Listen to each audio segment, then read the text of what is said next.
жесеңиздер. Реклама алып кетиңиз, жарнама айтат. Алсам эле бек болот экен. Кандайсыз? Не албай атасыз телефон дейт. Курица кисло-сладкий деген тамак жагат. Алгандай. Тооктун этине мындай. Жеп көрүшүңөр керек да бар. Эгерде Садыр Жапаровдун жанында отуруп калсаңыз же сүйлөшүп калсаңыз, кандай суроо бергиңиз келет эле?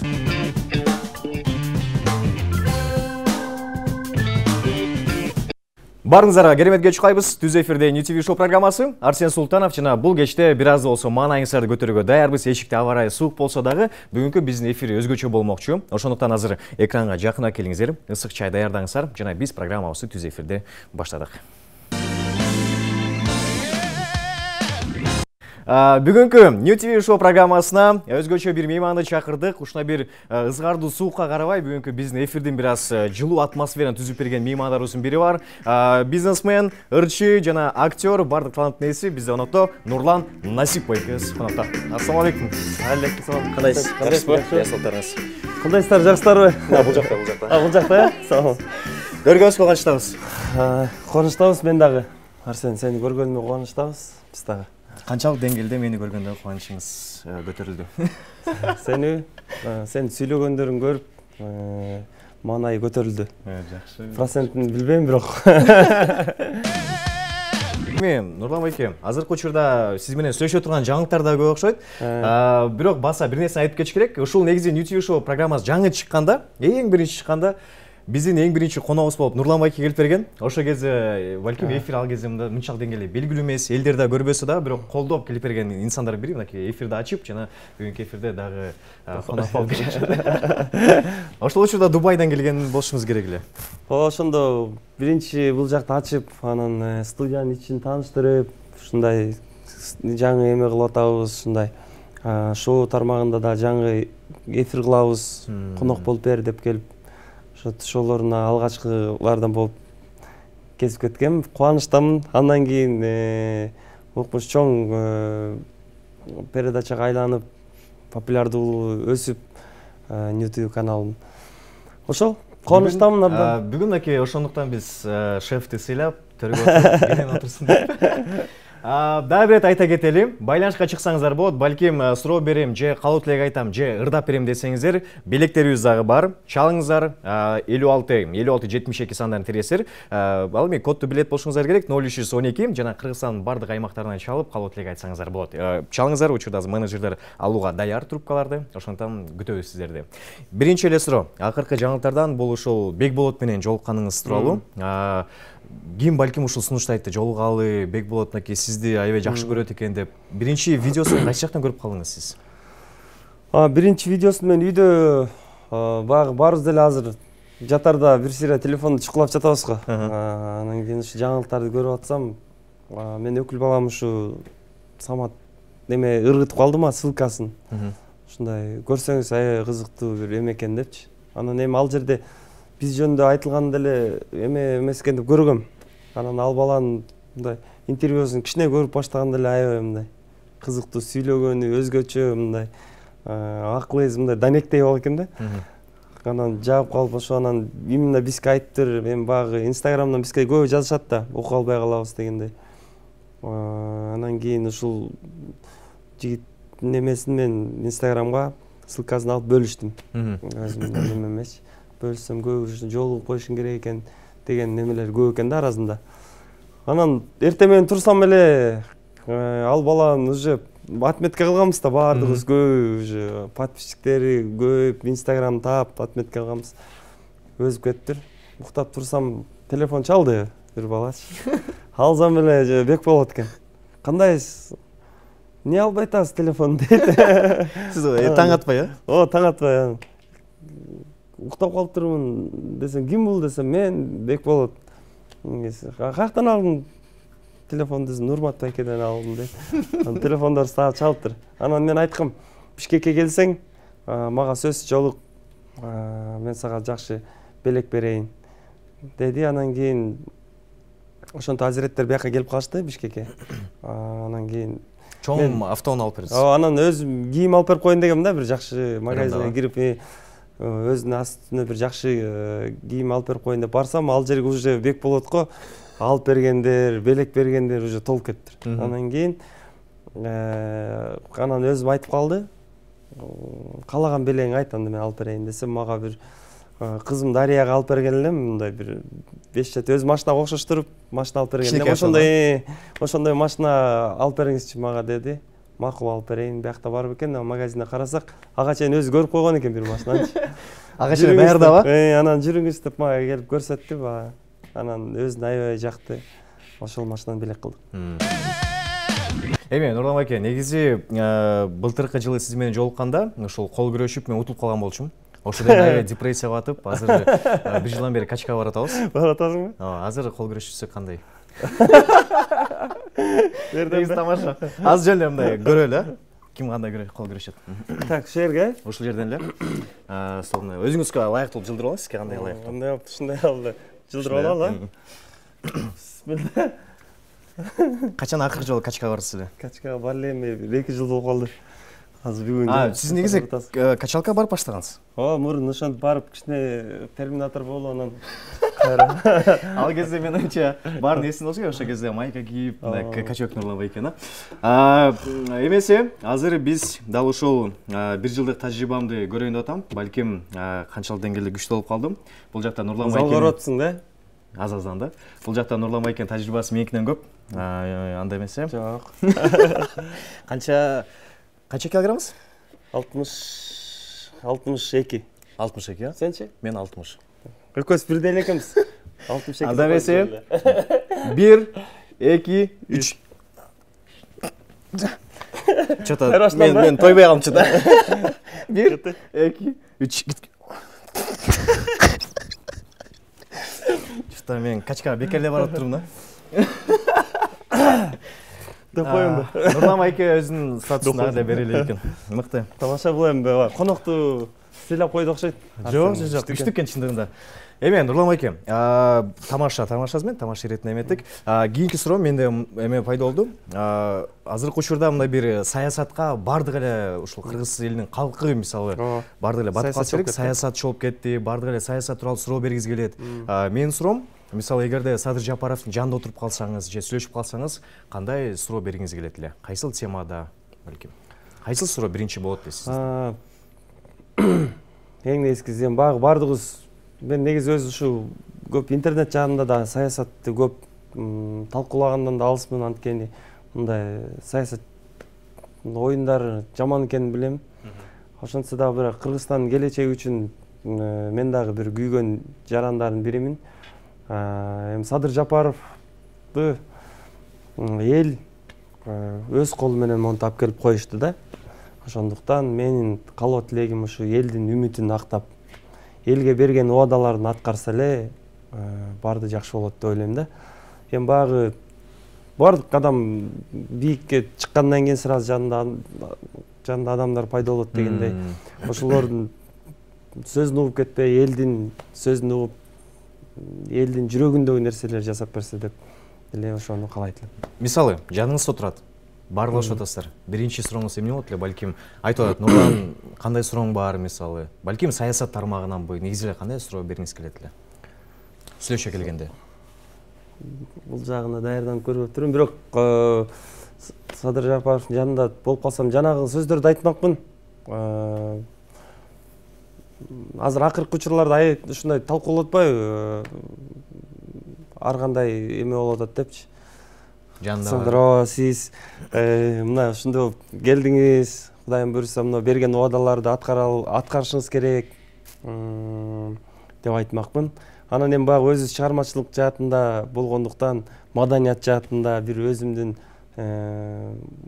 оюмду айтып кетмекмин. Бизге бир ырчыларга бир жакшы 5000 орундуу бир жакшы акустикасы бар, баардык ичинде заманбап концерттик зал салып берсе деп суранат элем. Биз калоо тилегиңизди кабыл алдык. Анда эмесе студияда Садыр Жапаров десең,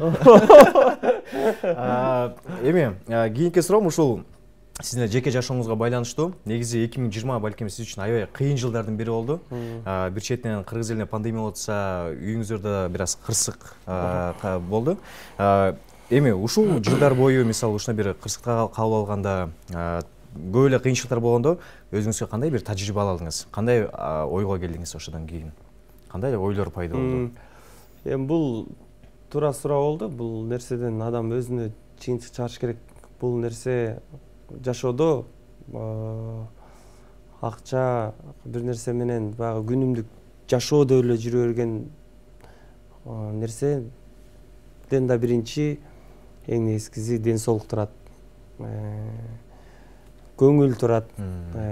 Жакын адамдарың менен көп болууну эме кылат кезинде. Анткени бүгүн барбыз, эртең жокпуз, аны бир гана Кудай билет. Бир заматта. Ошондуктан мен ушундай сапаттарга ээ болдум. Адам баласы кичине сабырдуулукту үйрөнүшүбүз керек.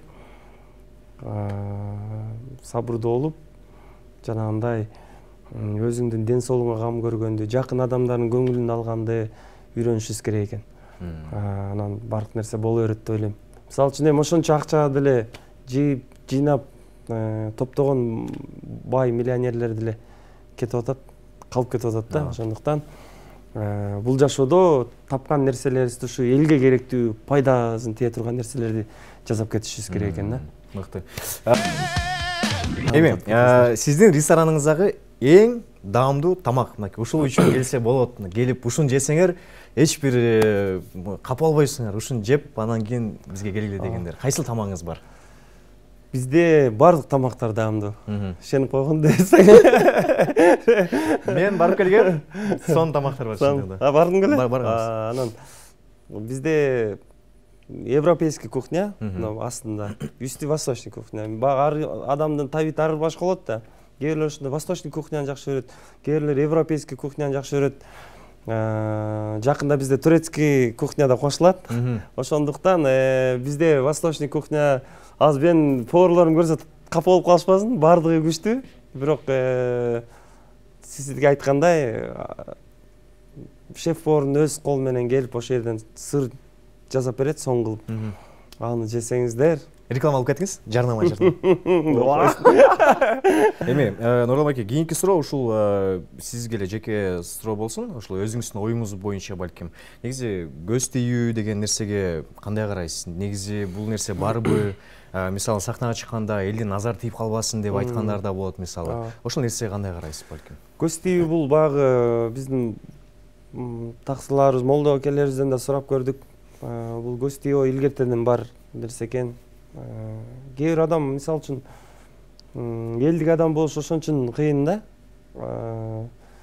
Көз тийгенден коркосуң. Мисалы үчүн, үй бүлөбүз менен ошо багы былтыр Аселия авария болгондо бардыгы айтты да, ошо силерге көз тийди, бардыгын көрсөттүңөр, андай кылдыңар деп урушту мени кадимкидей.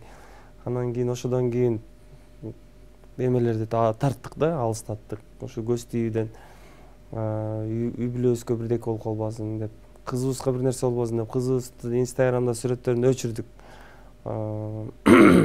Ушундай нерселерден коруп калат кезиң. Анан эми багы мен стадиондорго концерт коюп, багы залда мондай аншлаг концерттер болот го, ошондо бүткөндөн чыккандан кийин ушундай шалдырап оруп каласыз. Мындай.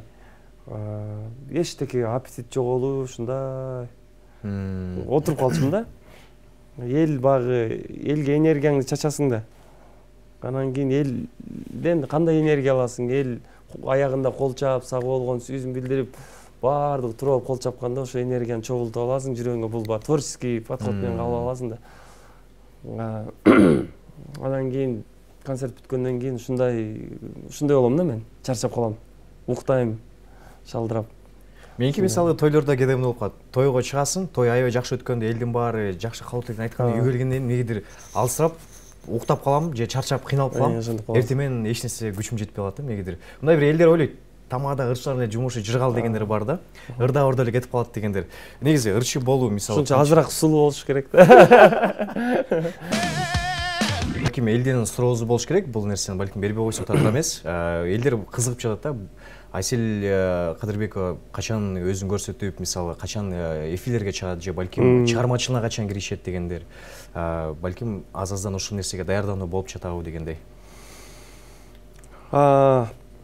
Буюрса жакында чыгат го. Аз калды. Бул нерседе көптөн бери менден да көп сурашат. Анан эми багы буюрса өзүнүн немесине койгонбуз. Кудайым буюрса мына даярмын уже ырдайым десе сөзсүз түрдө колдоп чыгарабыз. Мыкты.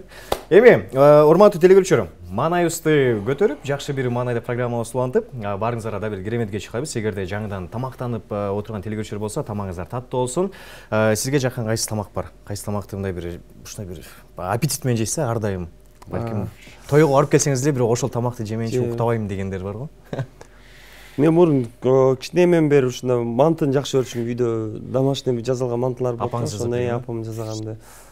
Акыркы учурларда өзүмдүн эмемен ресторандан берем кечке. Пловчу жакшы көрөм. Сиз ал жакта бекер жеп атасыз күнүгө? Бекер карточкам бар өзүмдүн. Башында баягы бухгалтерия менен иштеп атканда баягы калькуляция адашпаш үчүн өзүм төлөп жеп аттым. Анткени эсеп чот керек да. Өзүңүздүн ресторан. Өзүмдүн ресторанды өзүм төлөп чыгат. Ошентип алар мага эмени түшүндүрүштү. Анткени баягы ал жерде эсеп чот чыгыш үчүн бухгалтерия ар бир нерсе эсепте болуп туруш керек экен да. Аякта эркипирди компьютерге киргизип жазылат да бардыгычы. Сиз алып койуп турган да бухгалтерлер. Анан ошентип атып анан жакында карточкам чыкты, анан ошо карточкам менен мындай төлөп. Кайсыл тамактар өзүңүзгө жаккан? Мага мындай ташкентский плов жагат. Ошону негедир жакшы көрүп жейм. Анан европейский кухняда курица кисло-сладкий деген тамак жагат. Ал кандай? Тооктун этине мындай. Жеп көрүшүңөр керек да бар. Анан айтабыз да. Ошол тамактар жагат. Эфирдин соңунда балким ырдап жыйынтыктайлыбы? Макул. Кайсыл ырдыды? Кайсыл ырдап берели? Так. Кайсын ырдап кое алам да? Кайсы ырлар бар эле? Канча ырыңыз бар өзү жалпы? Ырлар көп эле. Ырлар көп эле. Санап көрүп беремби? Санап көрө элекмин. Ошон баягыда да бирөө сураган, ошондон кийин ойлонуп бир эсептеп чыгыш керек болду. Канча клип бар, канча ыр бар. Ошол жөнүндө. Анда элге сиң калган ушул Сыймык байкебиздин чыгармасын ырдап берелен да. Келиңиз. Сактада Нурлан Асиев. Тун сүйүмдүү сага болгон ушунча да эзесиңби? Сага арнап ырдап жатам, сүйүмдүү сен сезесиңби? Сага арнаган ак сүйүүнүн кадырына жетесиңби? Макул болуп мени менен Токтогулга кетесиңби? Сага арнаган ак сүйүүнүн кадырына жетесиңби? Макул болуп мени менен Токтогулга кетесиңби? Деген экен бир токтогулдук жигит.